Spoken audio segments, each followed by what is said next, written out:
जय हिंद दोस्तों। बैंक में आप खाता खोलने जाते हैं तो फॉर्मेट में बहुत सारे चीजें आपको भरना पड़ता है, बहुत सारी चीजें, जिसमें से सबसे महत्वपूर्ण अगर देखा जाए तो वो होता है नॉमिनी। सारे डिटेल्स आपके लिए जाते हैं, लेकिन इसके अलावा एक जो चीज होता है वो नॉमिनी। नॉमिनी क्यों डाला जाता है? नॉमिनी इसलिए डाला जाता है कि जैसे कोई व्यक्ति खाता धारक है, बैंक में उन्होंने खाता खोल रखा है, उसकी मृत्यु हो जाती है, उसका देहांत हो जाता है, तो उसका पैसा उसको नॉमिनी को दिया जा सके। लेकिन नॉमिनी को लेकर अभी बहुत सारे पेच फंस रहे हैं, बहुत सारे मसले फंस रहे हैं। वो इसलिए कि नॉमिनी तो किसी एक को ही आप बना सकते हैं। जैसे किसी व्यक्ति का 1 करोड़ रुपया, 50 लाख रुपया, 20 लाख रुपया जो भी है बैंक में जमा है, उन्होंने किसी को नॉमिनी डाल दिया, एक व्यक्ति को। वो उसका पुत्र भी हो सकता है, उसकी वाइफ भी हो सकती है, उसका भाई भी हो सकता है, उसका पिता भी हो सकता है, माता भी हो सकती है, कोई भी हो, उसका एक व्यक्ति को उसने डाल दिया। अब क्या हुआ, उस व्यक्ति की मृत्यु हो जाती है तो नॉमिनी जाता है और क्लेम करता है 100% का, और वो राशि का वो पात्र हो जाता है, उसको वो राशि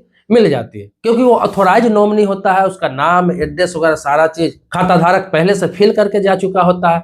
लेकिन बहुत सारे ऐसे लोग हैं जो चाहते हैं कि मेरा अकाउंट है, अगर मेरे अकाउंट पे जो भी पैसा रहे, मेरी जीवन भर की कमाई रहे, कुछ भी रहे, जो पैसा उस पे रहे, उसमें से मैं कुछ और लोगों को भी दूं। मैं 2 नॉमिनी रखूं, 3 नॉमिनी रखूं, एक खाते में 4 नॉमिनी रखूं, तो ये कैसे संभव हो सकता है? तो बहुत दिनों से लोगों का ये चीज डिमांड था, तो इसको लेकर बहुत दिनों से मंथन भी चल रहा था। तो इसको लेकर सरकार ने और आरबीआई ने एक नियम लागू कर दिया है, जारी कर दिया है कि 1 नवंबर से अब आप बैंक खाता में 4 नॉमिनी दर्ज करा सकते हैं। 4 नॉमिनी, 2 3 नहीं, 4 नॉमिनी तक दर्ज करा सकते हैं।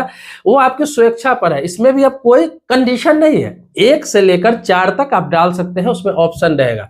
अब 1 भी डालिए, आप 2 भी डालिए, 3 लोगों का नाम भी डालिए, 4 लोगों का भी डालिए। आपका मन है तो 4 डालिए, आपका मन है तो 1 ही डालिए। तो आप 4 लोगों का डाल सकते हैं और चारों का शेयर तय कर सकते हैं। ऐसे नहीं कि सीधा नॉमिनी डाल दिए और सभी को बराबर बराबर पैसा मिल जाएगा। ये 100% ही रहेगा, लेकिन आपको उसमें शेयर तय करने का अधिकार दिया गया है। जैसे कि एग्जांपल के तौर पर बता दे रहा हूं कि आपके अकाउंट पर 1 लाख रुपया है और आपने 4 नॉमिनी बनाया है अपने अकाउंट में, तो उसमें आपको लिखना पड़ेगा कि 1 नंबर वाले को कितना परसेंट मिलेगा, 2 नंबर वाले को कितना परसेंट मिलेगा, 3 नंबर वाले को कितना परसेंट मिलेगा, 4 नंबर वाले को कितना परसेंट मिलेगा। ये नहीं कि 1 लाख है तो चारों को 25 हजार रुपया नॉमिनी को मिल जाएगा। ये नहीं, ये आप तय करके जाएंगे, या आपको तय कर लेना है अकाउंट खोलते समय कि 25% पैसा मैं इसको देना चाहता हूँ, 50% पैसा इसको देना चाहता हूँ, 10% मैं इसको देना चाहता हूँ, 10% इसको देना चाहता हूँ। तो ये आपके स्वेच्छा के ऊपर है कि किसी को 25%, किसी को 50%, किसी को 15%, किसी को 10%, इस हिसाब से उसमें तय कर सकते हैं। या फिर आप 25% सबका लिख सकते हैं,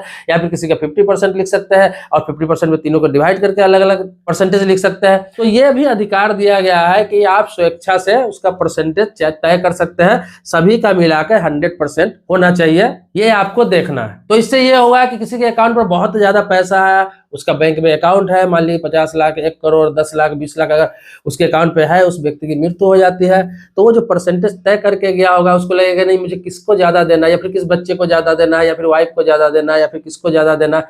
तो उस हिसाब से तय करके रहेंगे। तो उनके न रहने के बाद उसी हिसाब से बैंक परसेंटेज करके जो भी पैसा उस पर रहेगा उसको डिवाइड करके सभी को अलग अलग रकम मिल जाएगी। कोई बराबर का उत्तराधिकारी इसमें नहीं होगा। अगर बराबर आपने कर रखा हुआ तो बराबर मिलेगा, अगर नहीं कर रखा है तो बराबर नहीं मिलेगा। फिर से आपको एक बार और बता दूं कि आपके स्वेच्छा पर है। आप अभी भी चाहे तो 1 ही नॉमिनी रख सकते हैं, 2 रख सकते हैं, 3 रख सकते हैं, आपकी मर्जी हो तो 4 भी रख सकते हैं। अब ऐसा इसलिए नियम लाया गया कि बहुत सारी लड़ाइयां इसको लेकर चल रही थी और बैंक भी हमेशा कंफ्यूज रहता था कि कोई 1 नॉमिनी होता था और उसमें कई लोग दावेदार हो जाते थे, उत्तराधिकार हो जाते थे, सक्सेशन सर्टिफिकेट लाने के लिए कहा जाता था, कोर्ट का चक्कर लगाते थे, इस पैसा को रिलीज करने में सालों साल लग जाता था। बहुत सारे ऐसे पैसा है जो रिलीज करने में सालों साल लग जाता है, इसमें बैंक की गलती नहीं होती है, लेकिन उनके फैमिली वाले कई लोग दावा कर देते हैं। 1 नॉमिनी होता है तो भी दूसरा आके ऑब्जेक्शन कर देते हैं। हालांकि आधिकारिक तौर पर देखा जाए तो अधिकार नॉमिनी का ही होता है, लेकिन बहुत सारे मामले में पेच फंस जाता है। तो इसीलिए ऐसा इसलिए कर दिया गया है कि फाइनली 4 तक आपको पहले अधिकार दे दिया गया है। अगर आप 1 का डालेंगे तब 1 ही को मिलेगा, 2 का डालेंगे तो 2 का मिलेगा, 3 का डालेंगे 3 को मिलेगा, 4 का डालेंगे 4 को मिलेगा।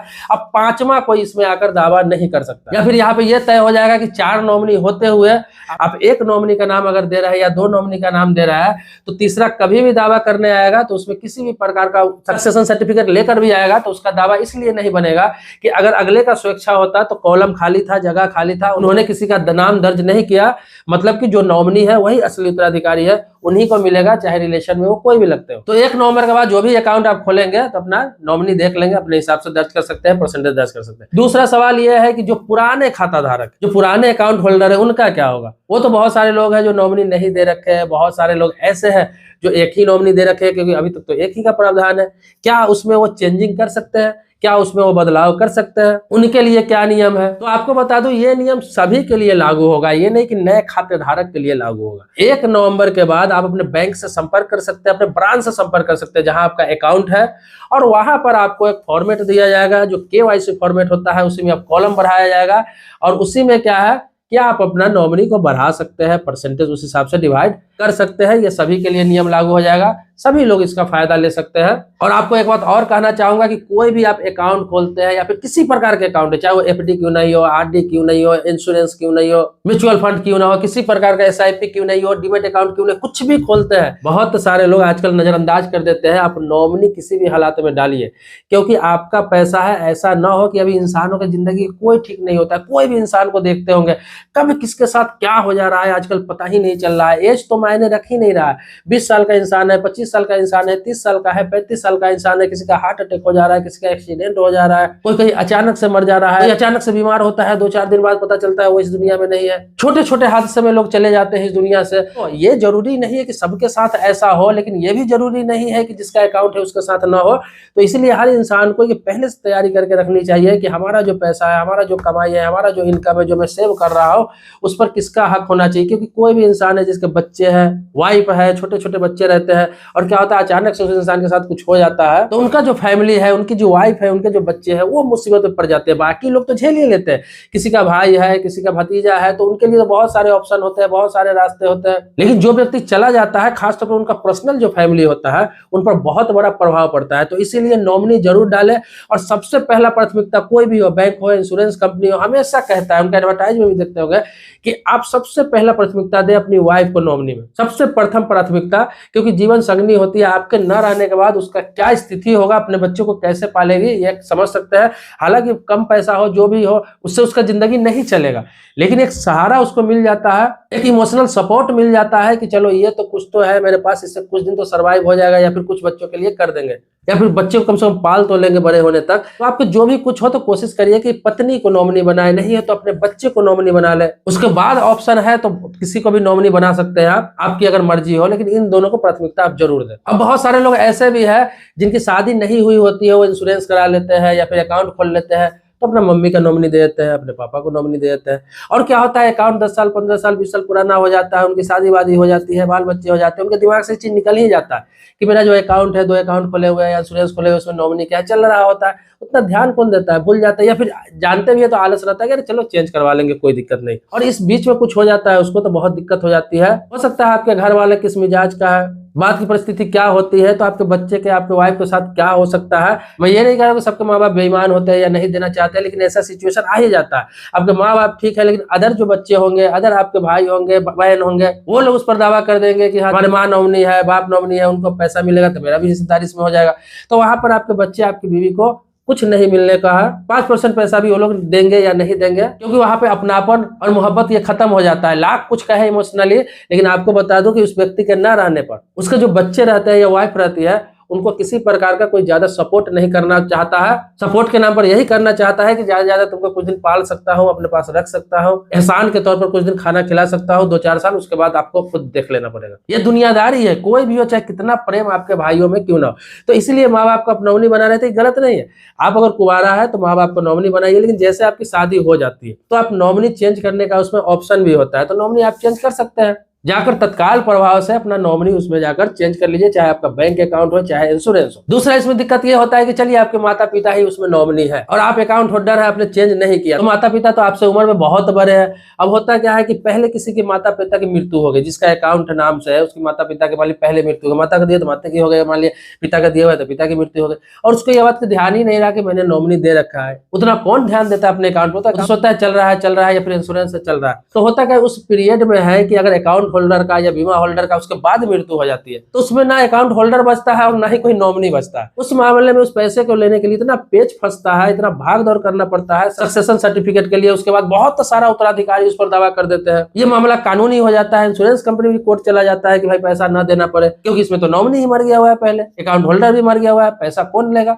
ऐसे में बहुत सारे पैसे डूबे हुए हैं, हजारों करोड़ ऐसे पैसा जो बैंक के पास और इंश्योरेंस कंपनी के पास पड़ा हुआ है, जिसमें नॉमिनी पहले डेथ कर गया, बाद में अकाउंट होल्डर भी डेथ कर गया, और अकाउंट होल्डर का ध्यान ही नहीं था कि उसमें मैंने नॉमिनी चेंज किया ही नहीं, या फिर नॉमिनी था वो डेथ कर गया। तो इसीलिए ध्यान रखें कि अगर माता पिता नॉमिनी या फिर कोई भी नॉमिनी है, अगर वो डेथ कर जाता है तो आप नॉमिनी को चेंज कर ले। डेथ ना भी करता है, अगर माता पिता आपके नॉमिनी, आपकी शादी हो जाती है, तो माता पिता को तो अच्छा दे ही रहे, अच्छा से खिला ही रहे, अच्छा से रख ही रहे, और बच्चे भी उनको देख रहे हैं, उनके पास प्रॉपर्टी संपत्ति सब कुछ है ही, वो अपना जीवन भी जी चुके हैं, उनको सम्मान दीजिए, सब कुछ दीजिए, ठीक है। नॉमिनी के मामले में अपनी वाइफ को प्राथमिकता दीजिए, क्योंकि उसका आपके अलावा कुछ नहीं होता है। अब इसमें बहुत सारे लोग ये भी कमेंट करेंगे कि अगर पत्नी से नहीं बन रहा हो, तो पत्नी से अगर डाइवोर्स के बाद में केस चलने लगे, पत्नी से अनबन हो जाए, पत्नी से मेंटेनेंस का केस चलने लगे, तो मैं क्या करूंगा, उस परिस्थिति में क्या करूं। तो भाई आप पत्नी को प्राथमिकता दीजिए। आपको पता चल जाता है ना कि 5 साल बाद मेरी पत्नी का क्या व्यवहार है, 10 साल बाद मेरी पत्नी का क्या व्यवहार है, संबंध अच्छे है नहीं है, तो फिर अपने बच्चे को नॉमिनी कर दीजिए। उसमें चेंज करने का ऑप्शन होता है, कभी भी आप बैंक में जाकर चेंज कर सकते हैं नॉमिनी, इंश्योरेंस में जाकर चेंज कर सकते हैं, या फिर 2 नॉमिनी 3 नॉमिनी जैसे ऑप्शन आ गया, आप तो ये भी दे सकते हैं कि भाई इसको 10% ही मैं दूंगा, अपने बच्चों को 50% दूंगा, अपने बच्चे को 90% दूंगा, पत्नी को 10% दूंगा। तो ये सारा चीज इसीलिए लाया गया है। सरकार भी सोचती है इस पर, आरबीआई भी बहुत सारा मंथन करता है, लोगों के आवेदन जाते हैं वहां पर, लोगों के विचार जाते हैं, इसीलिए सरकार या डिपार्टमेंट समय समय पर बहुत सारी बदलाव करता रहता है, समय को देखकर, परिस्थिति को देखकर।